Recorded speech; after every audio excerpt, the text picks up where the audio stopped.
Good morning. Welcome to Leon County Today with Sheriff Walt McNeil. I'm Shonda Knight, and Sheriff, we're talking about specifically one of our specialty teams today, but I just want to first talk about our specialty teams in general because we've got SWAT and hostage and bomb and dive and drone and all of these different teams that make up the great work of the men and women of the Sheriff's Office, but I don't think that everyone understands that that is a secondary duty. Absolutely.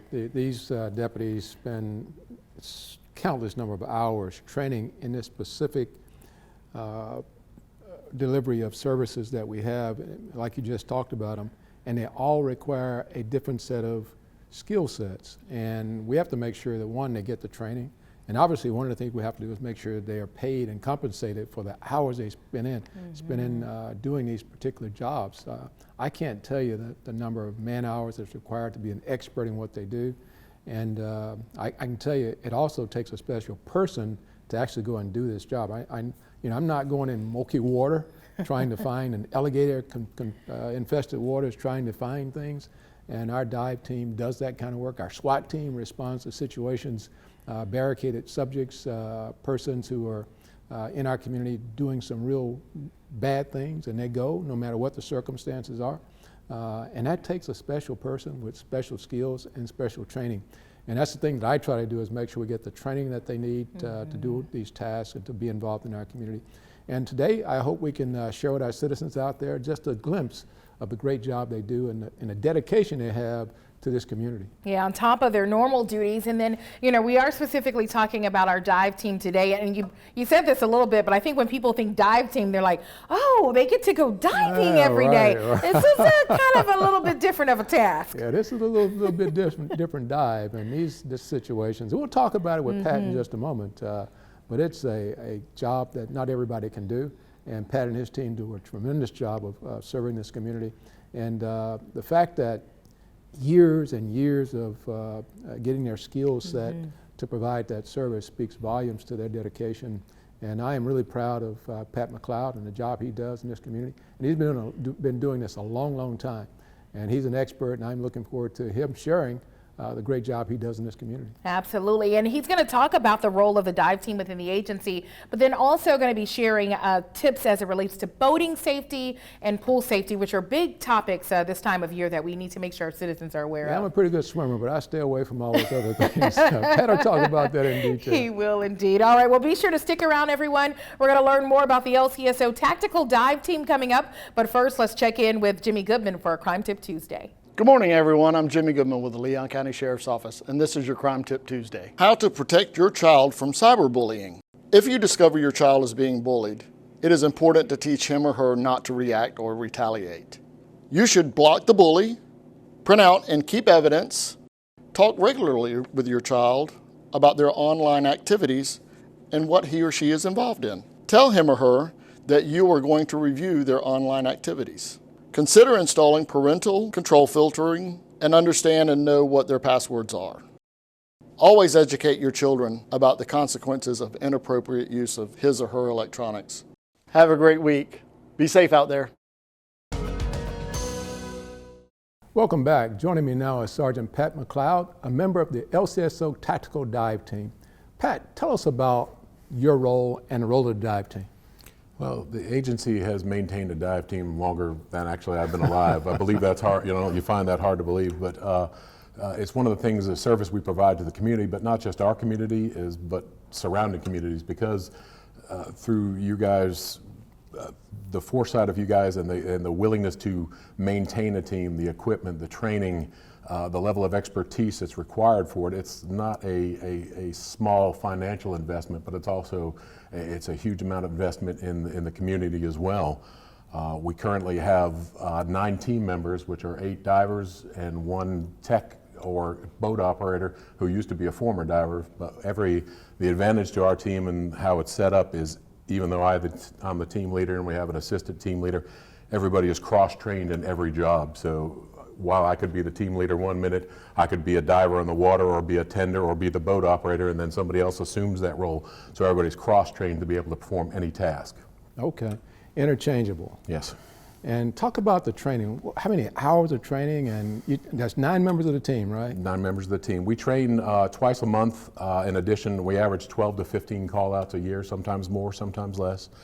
It could be something as simple as somebody forgot to put their vehicle in park and the car rolled off in the water and we have to go get it, and it's simply just recovering a vehicle, to where we have a missing boater or an unknown missing person, and we have to actually do a lot more extensive search. So a lot of it, we do more than just, majority of it is geared towards recovery, but the primary function of our team is to do underwater crime scene processing. Just like processing crime scenes on land, we have to do it, but we have to do it in a water environment, with the addition of 98% of the time what we deal with is zero visibility, so most everything is done by feel. What you see the old days of Sea Hunt, when you can see all that clear water. When they film that, everything is done by feel. At best, you can usually see 6 to 8 to 12 inches sometimes. Yeah, those are the conditions that you find yourselves in. So what are the equipment that you need in those kind of conditions? Most of the stuff we use, you can actually go down to your local scuba provider and use it. Most of the public safety dive teams have transitioned to what we call full face masks, which have the ability to do an underwater comms. But like any other piece of electronic, you always count on a mishap or it not functioning like it's supposed to. We do a lot of things by line signals, and unlike sport divers, we tend to dive usually with a single diver, or what we call a safety diver, who is 80% geared up waiting to go into the water. So if that person has an issue, if we have 2 divers in the water, they may be searching by what we call search lines, and a lot of it is line signals. If we've searched this area, it's not simply you can go down there and look and see what you're looking for, so you have to do a lot of stuff by feel. So you do search patterns like arcs and 360 degrees, but to know where you're at underwater and what's going on, your person operating the line reel has to give you a line signal, and then you turn around, and if you're looking for something small like a shell casing, you only let out this much line and search the next portion.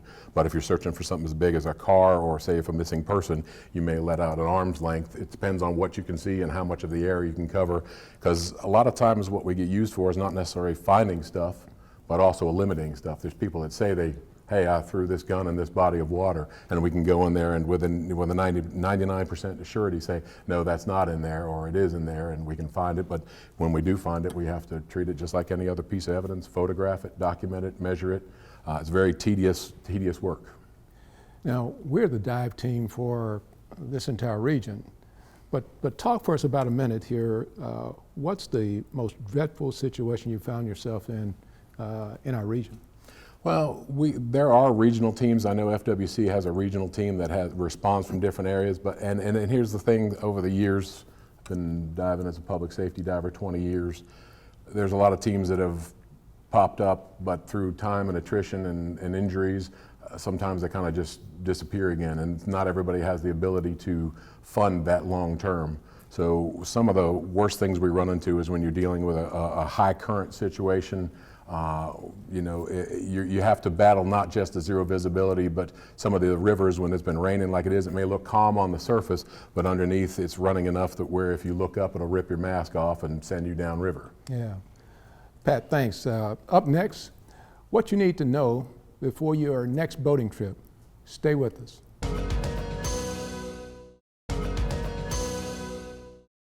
We're back with LCSO Sergeant Pat McLeod with our tactical dive team.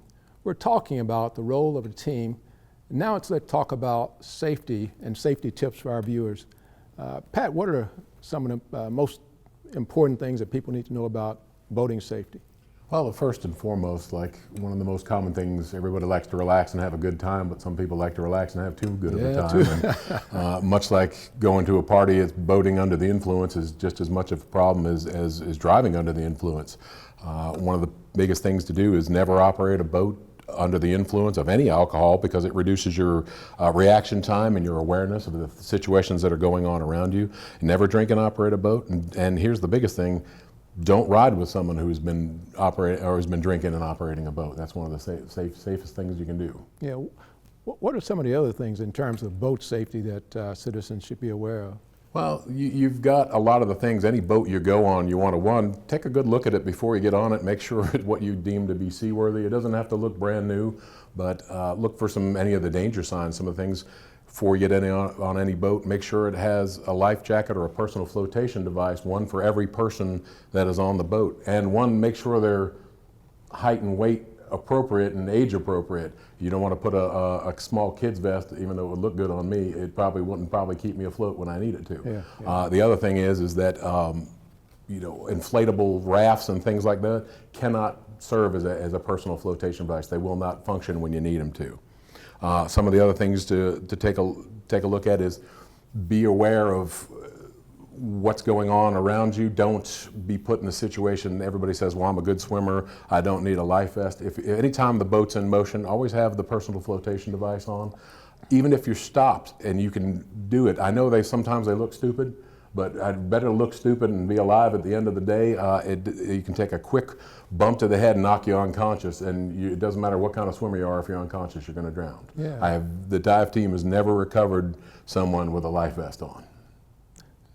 Good point. Absolutely good point. And one of the things I'm not a boater and all that kind of stuff, but we live in Florida, and one of the animals always out there in water are alligators. What kind of tips do you give the citizens about alligators and boating, that sort of thing? Well, unfortunately, the fact of life of dealing with any kind of what we call a marine threat or any kind of biological threat is you're in Florida. It is mostly swampland. Even offshore, you have sharks. You have other fish that are not compatible with you in the rivers and lakes, and even in the springs. You still have alligators, you have water moccasins, you have other things. Anytime you encounter one of those, it's best to, if you can avoid it, just avoid being engaging them if possible. If you come upon one, anytime I've encountered them, either underwater or on the surface, kind of keep my eye on it and back off at that point.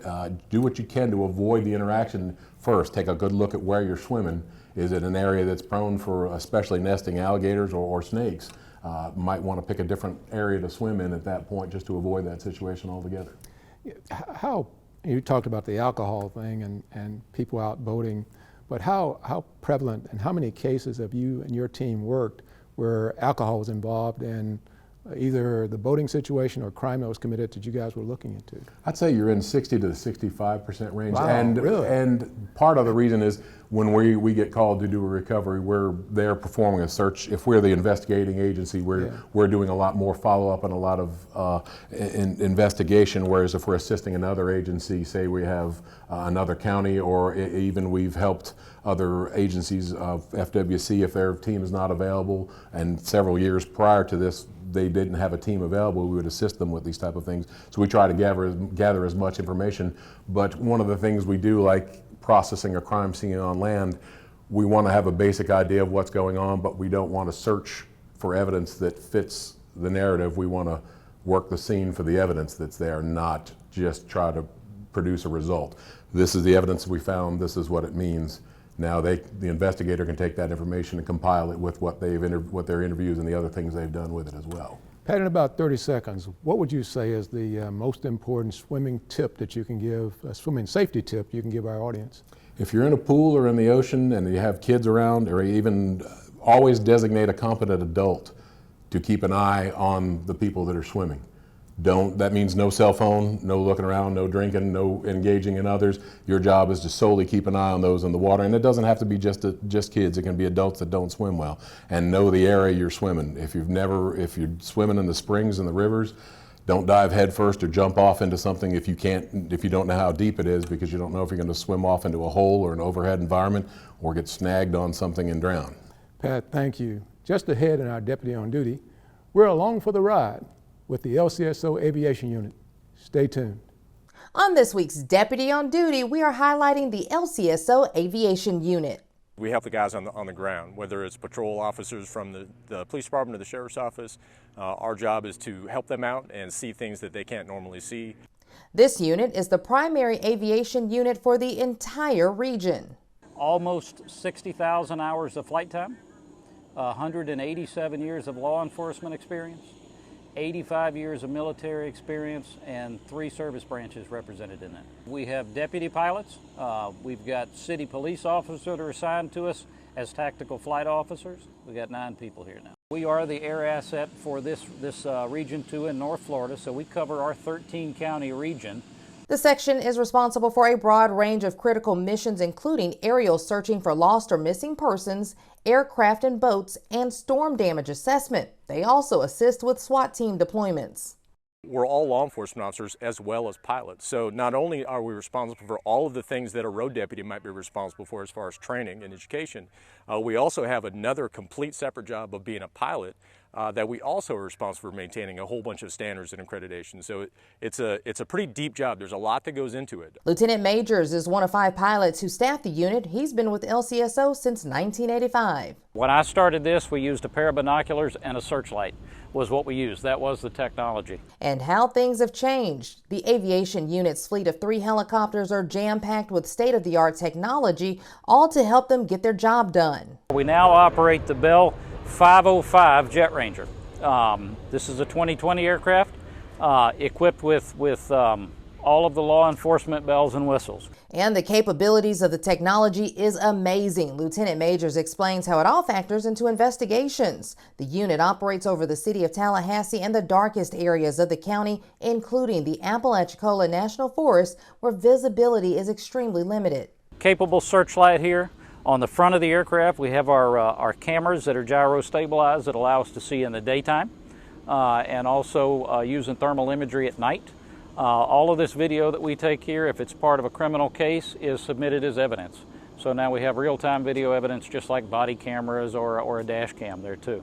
The aircraft are also all equipped with an extensive communication suite, which allows us to talk to every agency, police, sheriffs, fire departments within our geographical response region.